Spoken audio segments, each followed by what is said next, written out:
विज्ञान और वैदिक धर्म, आधुनिक शास्त्र और युद्ध विज्ञान। हमारे धार्मिक ग्रंथ महाभारत, रामायण, वेद, पुराण आधुनिक शास्त्र और युद्ध विज्ञान को आज भी प्रभावित करता है। हमारे इस बात को मुख्य धारा के वैज्ञानिक जानकर मजाक उड़ाएंगे, नफरत करेंगे और चंद बुद्धिजीवी भी। लेकिन जैसा कि अल्बर्ट आइंस्टीन ने एक बार कहा था, कल्पना विज्ञान से अधिक शक्तिशाली है। अनादिकाल से मानव जाति सभी संभव आयामों में विभिन्न प्रकार के युद्धों का अनुभव कर रहा है। उन दिनों युद्ध छेड़ना, कामोवेश, बुराई को खत्म करना और सत्य की स्थापना करने के लिए था, जिसके लिए अत्यधिक परिष्कृत हथियारों का इस्तेमाल केवल तभी किया जाता था जब उन्हें किसी भी संभावित बड़े पैमाने पर विध्वंस और संभावित विश्व क्षति से बचाने के लिए इसकी सबसे अधिक आवश्यकता होती थी। हाँ, यही वह शक्ति और तकनीक भी थी जो उनके पास हजारों साल पहले थी। दोस्तों जानते हैं, दोस्तों नमस्कार, आपका टोटली धर्म यूट्यूब चैनल पर स्वागत और अभिनंदन है। यदि आपने अभी तक चैनल सब्सक्राइब नहीं किया है तो चैनल सब्सक्राइब कर वीडियो को लाइक अवश्य कर दीजिए। चलिए आगे बढ़ते हैं वीडियो में। वीडियो को पूरा अवश्य देखिए। महाभारत प्राचीन भारत के दो प्रमुख महाकाव्यों में से एक है और यह संस्कृत में लिखा गया है। इसमें जीवन के लक्ष्यों की भक्ति और दार्शनिक पहलुओं के अलावा महाभारत युद्ध के कुरुक्षेत्र युद्ध की महाकाव्य कथा भी शामिल है। कुरुक्षेत्र युद्ध में बहुत सारे प्राचीन हथियार देखे गए हैं, उसका प्रदर्शन किया गया है जो आज हमारे पास मौजूद हथियारों से कहीं अधिक उन्नत थी। आज अस्त्र मतलब मिसाइल और धनुष लॉन्चर की भूमिका में थी। अवधारणा यही से उभरी।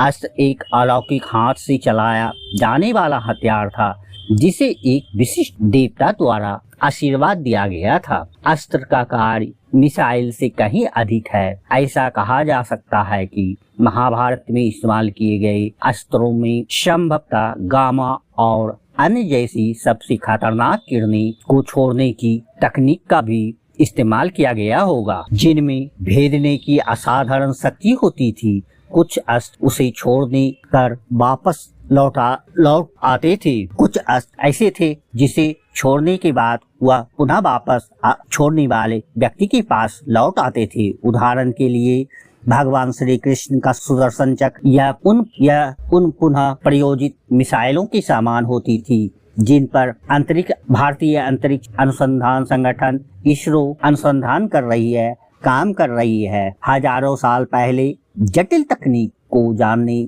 बिना और बड़े पैमाने पर औद्योगिक बुनियादी ढांचे के बिना ऐसी उन्नत हथियार का निर्माण कैसे संभव हो सका था। तो दोस्तों, उन हथियारों को लंबी दूरी के लक्ष्यों के लिए किस तरह के एलियन या जीपीएस सिस्टम द्वारा निर्देशित किया जाता था और मंत्रों द्वारा नियंत्रित किया जाता था जो आज की लॉगिन पासवर्ड के समान है। तो दोस्तों, इस तरह का इस्तेमाल रचनात्मक उद्देश्य के लिए भी किया जाता था, जैसे कि टेस्ला शील्ड, जिसका इस्तेमाल दुश्मन की ताक को नष्ट करने के लिए किया जाता है। आधुनिक टेस्ला शील्ड विद्युत ऊर्जा का निर्वहन करती है और सेल से टकराने वाली कोई भी भौतिक वस्तु उस ऊर्जा का एक विशाल निर्वहन प्राप्त करती है और तुरंत वाष्पीकृत हो जाती है।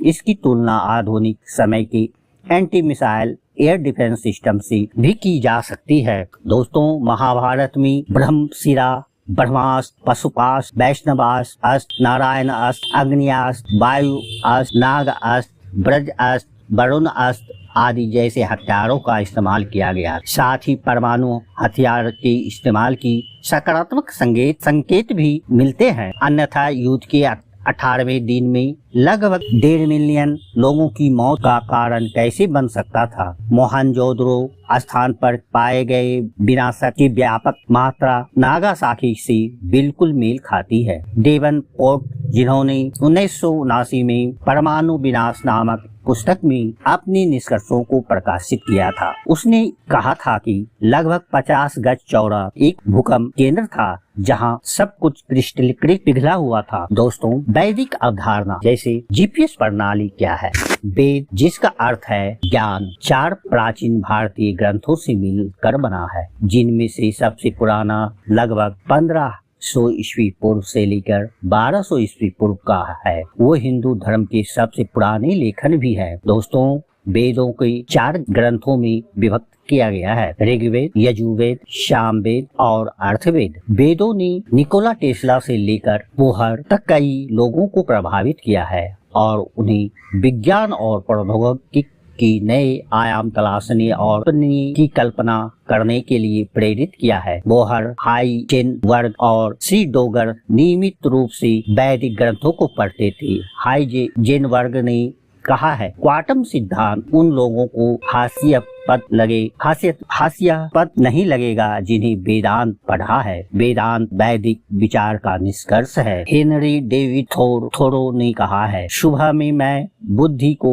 भागवत गीता की अद्भुत दर्शन में नहलाता हूँ, जिसकी तुलना मैं हमारे आधुनिक दुनिया और उसका साहित्य तुच्छ लगता है। तो दोस्तों, परमाणु बम की मुख्य विकासकर्ता जूलियस रॉबर्ट ओपेनहाइमर ने कहा था कि वेद इस सदी का सबसे बड़ा विशेषाधिकार है। पहले परमाणु बम के विस्फोट के दौरान और ओपेनहाइमर ने भागवत गीता के 11वें अध्याय से कई श्लोकों को उद्धृत किए, जैसे मैं मृत्यु संसार के विनाश का कारण। ऐसा कहा जाता है कि विज्ञान और धर्म अलग अलग नहीं, बस विज्ञान इसे समझने के लिए बहुत छोटा है। महाभारत और वेद ने वैज्ञानिकों की एक पीढ़ी को प्रभावित किया है और आधुनिक हथियार और युद्ध सहित मानव जाति के लिए अधिक उन्नति और भविष्य की तकनीक को बनाने में आज भी प्रासंगिक है। तो दोस्तों, यह छोटी सी प्रस्तुति आपको कैसी लगी? कमेंट में